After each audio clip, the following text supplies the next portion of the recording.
صفحے کے شروع سے لائن نمبر سورۃ انعام کی آیت نمبر 190. اعوذ باللہ من الشیطان الرجیم. بسم اللہ الرحمن الرحیم.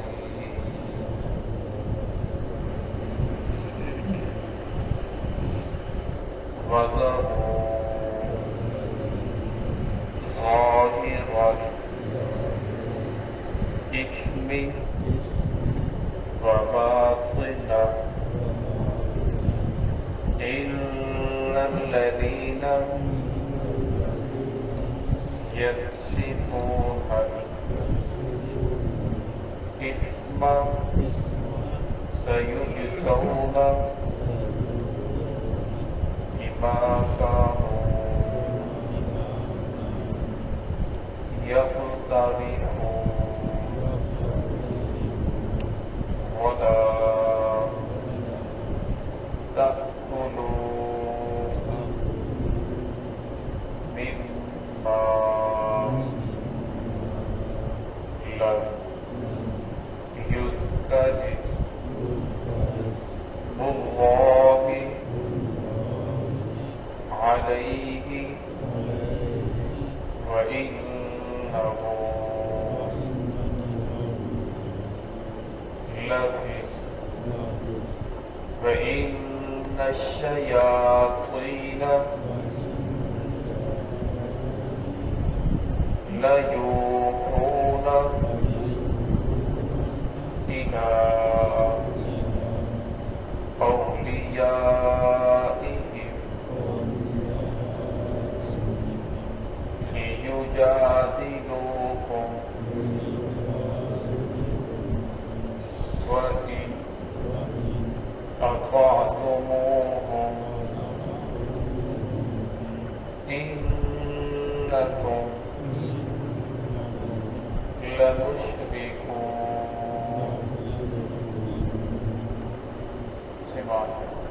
بسم الله الرحمن الرحيم. وَذَرُوا ظَاهِرَ الْإِثْمِ وَبَاطِنَهُ إِنَّ الَّذِينَ يَكْسِبُونَ الْإِثْمَ سَيُجْزَوْنَ بِمَا كَانُوا يَقْتَرِفُونَ وَلَا تَأْكُلُوا مِمَّا لَمْ يُذْكَرِ اسْمُ اللَّهِ عَلَيْهِ وَإِنَّهُ لَفِسْقٌ وَإِنَّ الشَّيَاطِينَ لَيُوحُونَ إِلَىٰ أَوْلِيَائِهِمْ لِيُجَادِلُوكُمْ وَإِنْ أَطَعْتُمُوهُمْ إِنَّكُمْ لَمُشْرِكُونَ. وَذَرُوا ظَاهِرَ الْإِثْمِ وَبَاطِنَهُ چھوڑ دو ظاہری گناہوں کو وباطنہ اور چھپے ہوئے گناہوں کو. إِنَّ الَّذِينَ يَكْسِبُونَ الْإِثْمَ بے شک وہ لوگ جو کماتے ہیں گناہوں کو سیجزون عنقریب انہیں بدلہ دیا جائے گا بما كانوا يقترفون ان چیزوں کا جو وہ کمائی کرتی ہیں. ولا تأكلوا مما لم يذكر اسم الله اور نہ کھاؤ وہ جس کے اوپر اللہ رب العزت کا نام ذکر نہ کیا گیا ہو. علیہ وإنہ لفسق بے شک وہ نافرمانی ہے وہ گناہ ہے. وإن الشیاطین بے شک یہ شیطان ہے لیوحون الی اولیائہم وہ القاء کرتے ہیں باتیں بتاتے ہیں الی اولیائہم اپنے دوستوں کو لیجادلوکم تاکہ وہ تمہارے ساتھ جھگڑا کریں. وإن أطعتموهم اگر تم ان کی اطاعت کرو گے إنکم لمشرکون البتہ تم بھی شرک کرنے والوں میں سے ہو جاؤ گے. شروع کے اندر اللہ رب العزت نے انسانوں کو متنبہ فرمایا ظاہری گناہوں کو بھی چھوڑ دو اور باطنی گناہوں کو بھی چھوڑ دو. ظاہری گناہ وہ ہیں جو انسان کو نظر آتے ہیں دوسرے انسان کو بھی نظر آتے ہیں اور باطنی گناہ دل کی کیفیت کا نام ہے. اللہ کے علاوہ کوئی اور نہیں جانتا دل کے اندر گناہ جو پیدا ہو رہا ہے کس کو کیا حال آ رہا ہے فرمایا یہ باطنی گناہ ہے. تو اللہ کی شاہ فرمایا ظاہری گناہوں کو بھی چھوڑ دو باطنی گناہوں کو بھی چھوڑ دو. اب کتنا آسان ہے فرمایا کہ جو گناہ ہو چکے اسے بھول جاؤ اور آئندہ نہ کرنے کا عزم کر لو اور اپنے عمل کی اصلاح کر لو. اور اللہ تو بڑے معاف کرنے والے ہیں بڑے بخشنے والے ہیں. بنی اسرائیل کے ایک آدمی کا تذکرہ آتا ہے روایات کے اندر کہ وہ गुनाह करते करते बूढ़ा हो गया, उसने दुनिया के अंदर 99 कत्ल किए, अब बूढ़ा हो गया तो जमीन ने झंझोड़ा, तो बूढ़ा हो चुका है, माफी मांगनी चाहिए, लोग दुनिया से जा रहे हैं तो भी दुनिया से चला जाएगा। तो एक आलिम के पास गया, उससे जाकर कहा कि मैंने 99 कत्ल किए हैं, क्या मेरी मग़फ़िरत हो सकती है? उसने देखा कुरान हदीस है कि इसकी मग़फ़िरत तो नहीं हो सकती, क्योंकि जिस आदमी जिसको कत्ल किया है उसको बदला दिया जाएगा। वो आलिम था, आरिफ नहीं था। अब उसने उसे भी कत्ल कर दिया, अब वो सेंचुरी हो गई। फिर दिल के अंदर ज़मीर ने झंझोड़ा कि तुमने क्या सारी जिंदगी नाफरमानी के अंदर गुजार दी। फिर वो चला, एक आलिम के पास पहुंचा, अल्लाह वाले के पास पहुंचा और उसे जाकर बताया कि मैंने 100 लोगों को कत्ल किया है, क्या मेरी बख्शिश हो सकती है? उसने कहा अल्लाह की रहमत तो बड़ी वसी है, तूने 100 कत्ल किया, क्या अल्लाह की रहमत इससे छोटी है? अल्लाह की रहमत तो बड़ी वसी है, तो माफी मांगेगा, अल्लाह माफ कर देंगे। लेकिन शर्त यह है कि तो जिस मजलिस के अंदर रहता है, जिन लोगों के अंदर रहता है, जहां तूने इतने कत्ल किए हैं, उस मजलिस को छोड़ दे, उस इलाके को छोड़ दे, खुला इलाके के अंदर चला जा, वहां नेक लोग हैं, अल्लाह वाले हैं, उनकी मजलिस के अंदर रहेगा तो फरमाया तो तौबा के ऊपर कायम रहेगा। अब उसने दिल ही दिल के अंदर तौबा की और चल पड़ा कि मैं वहां जाकर नेक लोगों की बस्ती के अंदर रहता हूँ, अल्लाह वालों के पास जिंदगी गुजारता हूँ। अब वो चंद कदम चला था तो उसे मौत आ गई, जन्नत वाले फरिश्ते आ गए, इसे जन्नत के अंदर लेकर जाएंगे, इसने तौबा कर ली है। और दोज़ख वाले आ गए कि नहीं, अभी ये वहां बस्ती के अंदर पहुंचा नहीं, लिहाजा इसे जन्नत के अंदर लेकर जाएंगे। तो अल्लाह रब्बुल इज्जत बड़े रहीम है, अल्लाह रब्बुल फरिश्तों को नहीं बताया बल्कि उनको बनाया कि आप नुमाइश कर लो, नाप लो जमीन। अब उन्होंने जमीन को नापना शुरू कर दिया, तो अल्लाह रब्बुल इज्जत ने जमीन को हुक्म दिया कि जो नेक लोगों की बस्ती की जानब थी उसे फरमाया तो सुकड़ जा, और दूसरी को फरमाया तो वसी हो जा। फरमाया जब उन्होंने नुमाइश की तो चंद कदम जो नेक बस्ती की तरफ उसके ज्यादा थे, तो अल्लाह रब्बुल बंदे को माफ कर दिया।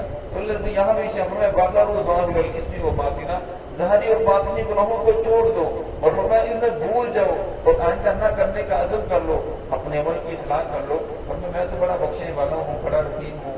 इन्नल्लज़ीना यक्सिबून इस्मा, फरमाया जो लोग फिर भी ना छोड़े, गुनाहों को कमाता रहे, गुनाहों की कमाई करता रहे, सयुजज़ौना बिमा कानू यक्तरिफून। फरमाया दुनिया के अंदर रहकर इंसान जो भी अमल कर रहा है, अच्छा कर रहा है, बुरा कर रहा है, फरमाया क़यामत वाले दिन इसको उसका बदला दिया जाएगा। फरमाया इंसान क़यामत वाले दिन, जो इंसान दुनिया के अंदर पढ़ना लिखना नहीं जानता, फरमाया वो भी अपने नामा अमाल को पढ़ सकेगा और कहेगा मा ली हाज़ा किताब ला युगादिरु सगीरतन वला कबीरा। फरमाया क्या हो गया इस किताब को, इसने न छोटा गुनाह छोड़ा है, न बड़ा गुनाह छोड़ा है, हर चीज को उसके अंदर दर्ज करके रख दिया है। तो अल्लाह खुदा फरमाएंगे कि आज के दिन तेरे लिए तेरा जो अमाल नाम है तेरे हिसाब लेने के लिए यही काफी है। तो अल्लाह खुदा फरमाया कि जो भी इंसान बुराई करता है या नेकी करता है उसका क़यामत में बदला मिलेगा। किरामत कातिबीन दाइबा हैं, वो लिख रहे हैं।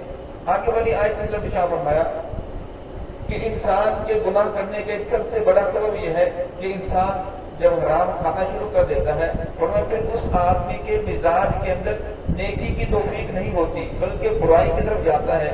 नेकी का काम उसे अच्छा नहीं लगता, बुराई का काम उसे अच्छा लगता है। और फिर मैं बुराई का काम करके वो खुश होता है और फिर मैं नेकी का काम करता हूँ उसे पहाड़ महसूस होता है।